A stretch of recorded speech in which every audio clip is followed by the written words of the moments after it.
ಸಮಾಜದಲ್ಲಿ ನಡೆಯುತ್ತಿರುವ ಡಿಜಿಟಲ್ ಕ್ರೌರ್ಯಗಳಿಗೆ ಸಾಹಿತ್ಯದಲ್ಲಿ ಉತ್ತರವಿದೆ. ಸಾಹಿತ್ಯ ಒಂದು ಸಾಂತ್ವನ ಮಾರ್ಗವೂ ಹೌದು ಎಂದು ಖ್ಯಾತ ಸಾಹಿತಿ ಹಿರಿಯ ಪತ್ರಕರ್ತ ಗಿರೀಶ್ ರಾವ್ ಹತ್ವಾರ ಹೇಳಿದರು.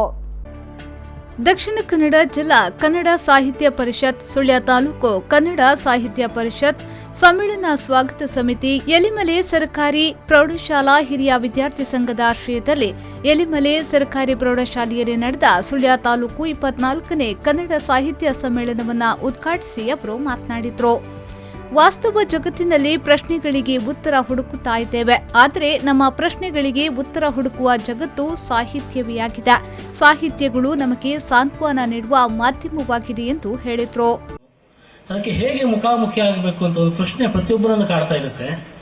ಈ ಪ್ರಶ್ನೆಗೆ ಈ ಸಮಾಜದ ಒಳಗೆ ಉತ್ತರವನ್ನು ಹುಡುಕ್ತಾ ಹೊರಟ್ರೆ ನಮಗೆ ಸಿಗೋದು ಬಹಳ ನಿರಾಶೆ ಅಷ್ಟೇ. ಅದರ ಉತ್ತರ ಎಲ್ಲಿದೆ ಅಂದರೆ ನಮ್ಮ ಕಾವ್ಯದಲ್ಲಿದೆ, ನಮ್ಮ ಸಾಹಿತ್ಯದಲ್ಲಿದೆ, ನಮ್ಮ ಬೇರೆ ಬೇರೆ ಸಾಂಸ್ಕೃತಿಕವಾದ ಸಂಘಟನೆಯಲ್ಲಿದೆ. ಸಾಂಸ್ಕೃತಿಕವಾದ ಸಾಹಿತ್ಯಿಕವಾದ ಒಂದು ನೆಲೆಯಲ್ಲಿ ನಮ್ಮ ಎಲ್ಲ ಪ್ರಶ್ನೆಗಳಿಗೆ ಅಲ್ಲಿ ಉತ್ತರ ಸಿಗ್ತಾ ಹೋಗುತ್ತೆ. ಆದ್ದರಿಂದ ನಾವು ಯಾಕೆ ಇವತ್ತು ನಾವೊಂದು ಬಿಕ್ಕಟ್ಟಿನ ಸ್ಥಿತಿಯಲ್ಲಿ, ಬಹಳ ಸಂಘರ್ಷದ ಸ್ಥಿತಿಯಲ್ಲಿ ನಿಂತಿದ್ದೀವಿ ಅಂದರೆ ನಾವು ವಾಸ್ತವ ಜಗತ್ತಲ್ಲಿ ಉತ್ತರಗಳನ್ನು ಹುಡುಕ್ತಾ ಇದ್ದೀವಿ. ವಾಸ್ತವ ಜಗತ್ತಲ್ಲಿ ಉತ್ತರಗಳು ಇಲ್ಲದ ಪ್ರಶ್ನೆಗಳಿಗೆ ವಾಸ್ತವ ಜಗತ್ತಲ್ಲಿ ಉತ್ತರಗಳನ್ನು ಹುಡುಕ್ತಾ ಇದ್ದೀವಲ್ಲ, ಅದು ನಮ್ಮ ಬಹಳ ದೊಡ್ಡ ಸಮಸ್ಯೆ ಅಂತ ಅನ್ಸುತ್ತೆ. ಕನ್ನಡ ಸಾಹಿತ್ಯ ಸಮ್ಮೇಳನಾಧ್ಯಕ್ಷ ಕೃಷಾ ಮರ್ಕಂಜ ಸಮ್ಮೇಳನದ ಅಧ್ಯಕ್ಷತೆ ವಹಿಸಿ ಮಾತನಾಡಿ, ಸಾಹಿತ್ಯ ಹಾಗೂ ಮಾಧ್ಯಮ ಕ್ಷೇತ್ರಗಳಂತಹ ಕನ್ನಡ ಬದುಕನ್ನು ಕಟ್ಟುವ ಕಾಯಕದಲ್ಲಿ ಶಿಕ್ಷಣ ಕ್ಷೇತ್ರದುದ್ದಕ್ಕೂ ಮಹತ್ವದ ಪಾತ್ರವಿದೆ. ಸುಳ್ಯದ ಹೆಮ್ಮೆಯ ಅರೆಭಾಷೆಯನ್ನ ಉಳಿಸಿಕೊಳ್ಳಬೇಕೆಂದು ಸಾಕಷ್ಟು ಪ್ರಯತ್ನಗಳು ನಡೆಯುತ್ತಿದ್ರು.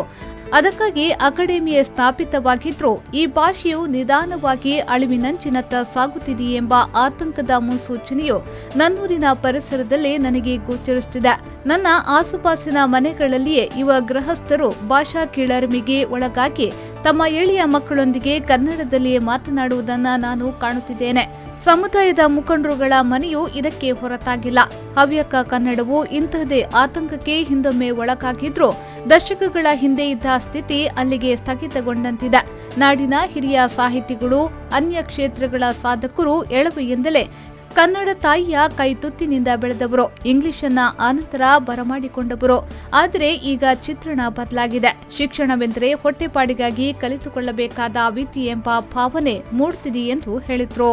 ಕರಾವಳಿ ಕನ್ನಡದ ಭಾಷೆ, ಸಾಹಿತ್ಯ, ಸಂಸ್ಕೃತಿ ಮತ್ತು ಜೀವನ ಶೈಲಿ ಮೇಲೆ ಗಾಢ ಪ್ರಭಾವವನ್ನು ಬೀರಿದ್ದು ಇಲ್ಲಿಯ ಯಕ್ಷಗಾನ, ಭೂತಾರಾಧನೆಯಂತಹ ಕಲೆಗಳು. ಅದು ಇಲ್ಲಿಗೇ ವಿಶೇಷ. ಆಗ ಪ್ರದೀಪ್ ಕುಮಾರ್ ಇದನ್ನು ಹೇಳಿದ್ರು ಕಲ್ಕೋರು. ನಮ್ಮ ಆಡು ಭಾಷೆಯು ಕನ್ನಡ ಗ್ರಂಥ ಭಾಷೆಗೆ ಹತ್ತಿರವಾಗಿರುವುದರಿಂದ ಬೇಂದ್ರೆ ಮೊದಲಾದರುವಂತೆ ಜಾನಪದೀಯ ಸೊಗಡಿನ ಕಾವ್ಯ ರಚನಾವಕಾಶ ಇಲ್ಲಿನ ಕವಿಗಳಿಗೆ ಒಲಿಯಲಿಲ್ಲ. ಶಾಸಕ ಸಂಗಾರ್ ಅವರು ಸ್ಮರಣ ಸಂಚಿಕೆ ಅನಾವರಣ ಮಾಡಿದ್ರು. ದಕ್ಷಿಣ ಕನ್ನಡ ಜಿಲ್ಲಾ ಕನ್ನಡ ಸಾಹಿತ್ಯ ಪರಿಷತ್ನ ಅಧ್ಯಕ್ಷ ಪ್ರದೀಪ್ ಕುಮಾರ್ ಕಲ್ಕೂರ, ಜಿಲ್ಲಾ ಪಂಚಾಯತ್ ಸದಸ್ಯೆ ಆಶಾ ತಿಮ್ಮಪ್ಪ, ಕುಕ್ಕೆ ಶ್ರೀ ಸುಬ್ರಹ್ಮಣ್ಯ ದೇವಸ್ಥಾನದ ವ್ಯವಸ್ಥಾಪನಾ ಸಮಿತಿಯ ಪೂರ್ವಾಧ್ಯಕ್ಷರಾದ ನಿತ್ಯಾನಂದ ಮುಂಡೋಡಿ ಅತಿಥಿಗಳಾಗಿ ಪಾಲ್ಗೊಂಡ್ರು. ನಿಕಟಪೂರ್ವ ಸಮ್ಮೇಳನಾಧ್ಯಕ್ಷೆ ಲಲಿತಾ ಚಾಮಲ್ಲಾರ ಅನಿಸಿಕೆಯನ್ನ ವ್ಯಕ್ತಪಡಿಸಿದ್ರು. ಪುಸ್ತಕ ಮತ್ತು ವಸ್ತು ಪ್ರದರ್ಶನ ಉದ್ಘಾಟಿಸಿದ ತಾಲೂಕು ಪಂಚಾಯತ್ ಅಧ್ಯಕ್ಷ ಚನ್ಯ ಕಲ್ತಡ್ಕ, ಮೆರವಣಿಗೆ ಉದ್ಘಾಟಿಸಿದ ತಾಲೂಕು ಪಂಚಾಯತ್ ಸದಸ್ಯ ಶ್ರೀಮತಿ ಯಶೋದೆ ಬಾಳೆಗುಡ್ಡೆ, ತಾಲೂಕು ಕನ್ನಡ ಸಾಹಿತ್ಯ ಪರಿಷತ್ನ ಅಧ್ಯಕ್ಷ ಡಾ ಹರಪ್ರಸಾದ್ ತುದ್ಯಡ್ಕ, ದೇವಚಳ ಗ್ರಾಮ ಪಂಚಾಯತ್ ಅಧ್ಯಕ್ಷ ದಿವಾಕರ್ ಮುಂಡೋಡಿ ಮೊದಲಾದವರು ಈ ಸಂದರ್ಭ ಉಪಸ್ಥಿತರಿದ್ದರು. ಇನ್ನು ಬೆಳಿಗ್ಗೆ ಎಲಿಮಲೆಯ ಎತ್ತಿನಹೊಳೆಯಿಂದ ಕನ್ನಡ ಭುವನೇಶ್ವರಿಯ ಮೆರವಣಿಗೆಯ ಮೂಲಕ ಸಮ್ಮೇಳನಕ್ಕೆ ಚಾಲನೆ ನೀಡಲಾಯಿತು. ತಾಲೂಕು ಪಂಚಾಯತ್ ಸದಸ್ಯೆ ಯಶೋಧ ಬಾಳೆಗುಡ್ಡೆ ಮೆರವಣಿಗೆಯನ್ನ ಉದ್ಘಾಟಿಸಿದ್ರು. ಕನ್ನಡ ಭುವನೇಶ್ವರಿಯ ವೇಷ, ಕನ್ನಡ ಧ್ವಜ ಹಿಡಿದ ವಿದ್ಯಾರ್ಥಿಗಳು, ಪೂರ್ಣಕುಂಭ ಹಿಡಿದ ಮುತ್ತೈದೆಯರು, ಯಕ್ಷಗಾನ ವೇಷಗಳು, ಗೊಂಬೆ, ಕೀಲುಕುದುರೆ, ಕೋಲಾಟ ಮೆರವಣಿಗೆಗೆ ಮೆರುಗು ನೀಡಿತು. ಪದ್ಮನಾಭ, ವಿ4 ನ್ಯೂಸ್ 24/7 ಸುಳ್ಯ.